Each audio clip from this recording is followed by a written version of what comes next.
Hey guys, so today we are making gluten-free cinnamon rolls. Hell yeah. Let's go. Shout out to Iowa Girl Eats. This is the recipe I got this from. These is what you're going to need. And here is me melting half of a stick of butter in the microwave. That is the first steps. So now that that's melted, I am pouring it into 1 cup of milk, and then I'm giving that a stir and adding in 1 tablespoon of sugar. Mix it all up, and then back into the microwave it goes. Now you want to put it on for about 40 seconds, and what we're looking for here is getting it to temperature. And here's Karama while I was waiting for the microwave. She just looked really cute. All right, now we want to make sure that we get this up to 110 degrees. As you can see, I did not get it on the first try. I was very close. I put it back in for a couple seconds, and now I'm between 109 and 110, which is perfectly fine. There we go. All right. So once you get it to 110, you want to dump your yeast into that container and stir it super gently. I used Bob's Red Mill Active Dry Yeast.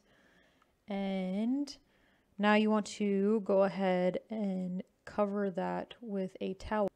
And now that our yeast mixture is covered with a towel, we are going to set the timer for 8 minutes and wait for that to bloom. In the meantime, I'm dumping baking powder, 2 teaspoons of baking powder, sorry, and some salt into some Bob's Red Mill 1-to-1 gluten-free flour, and I'm whisking that together to ensure that it is all combined. And here is Karama again while we were waiting for this yeast.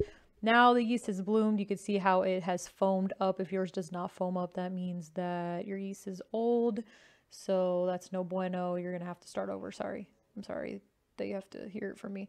All right, we're adding 1 whisked egg and a 1/3 cup of sugar to our yeast mixture. And then we are stirring that very gently. You don't want to bully your yeast and beat it up and be mean to it because it's living and it has feelings too. Okay, maybe it doesn't have feelings, but you don't want to be too rough with it. All right, now once that is mixed together, we get to add that into the flour. You want to do this in 2 parts. So you're going to dump half in, and then we're going to give it a good stir. You don't want to overmix it. Just mix it until it's combined.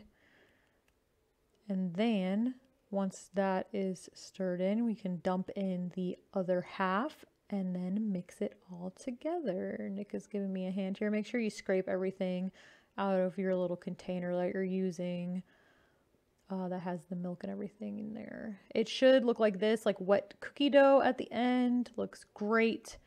And now we're going to put a towel on it and put it into a warm, humid place. I have a proof box, so I'm putting it in there at 85 degrees with humidity on.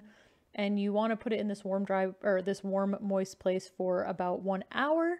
And you want it to double in size. In the meantime, you could start making the filling, which is going to be half a cup of sugar and 2 tablespoons of cinnamon. Do not skimp on the cinnamon, or your cinnamon rolls are just going to taste like rolls with like a tiny bit of cinnamon in them. It really does make a difference having this amount of cinnamon. I promise. I made one batch where I was like, this seems like a lot of cinnamon, and I was like, oh, nope, I was wrong.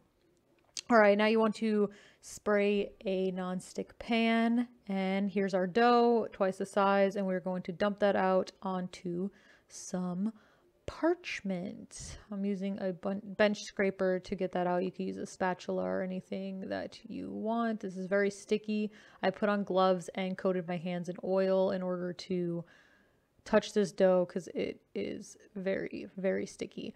I am going to press this out until it's about 1/4 of an inch thick and a rectangle. You don't want to do it too small, or else you are going to rip it while you're rolling it, and it's going to be a giant mess, and you're not going to have cinnamon rolls. You're going to have cinnamon flops. I don't know.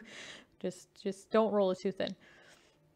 Okay, now that it is pressed out, you want to take 1/3 of a stick of very, very, very soft butter. Like you left it out on the counter for a while, very soft, and you want to spread it out. You don't have to apply any pressure.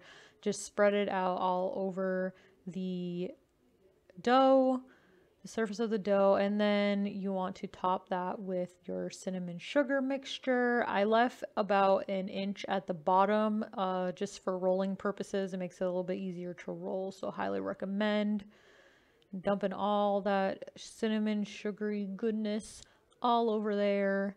And now that we are done with that, we're going to start rolling. Get your marinara skills out. Start rolling up. 420. Let's go. No, I'm just kidding.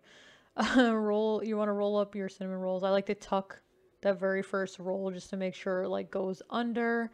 And then you want to use your parchment to just help it move all the way up until you get to the top. The tighter the better. I'm not like super good at this, so don't roast me too hard, but I still made cinnamon rolls, okay? All right. Also, don't expect this dough to be anything like normal cinnamon roll dough. It is a lot different, but it's gluten-free. I mean, it happens. That's okay. They still taste really, really good, in my opinion. I love them. So now that you have a log, you're going to go take a very sharp knife and you want to put oil on that as well. And then you can use the bottom of the knife to move the rolls. If it looks kind of ugly right there, that's okay because they're going to rise again and then they're going to look cute and then you're going to pour a bunch of stuff on them. I'm putting these in the fridge. You're going to have to wait until tomorrow. I'm sorry for the results. See you guys then.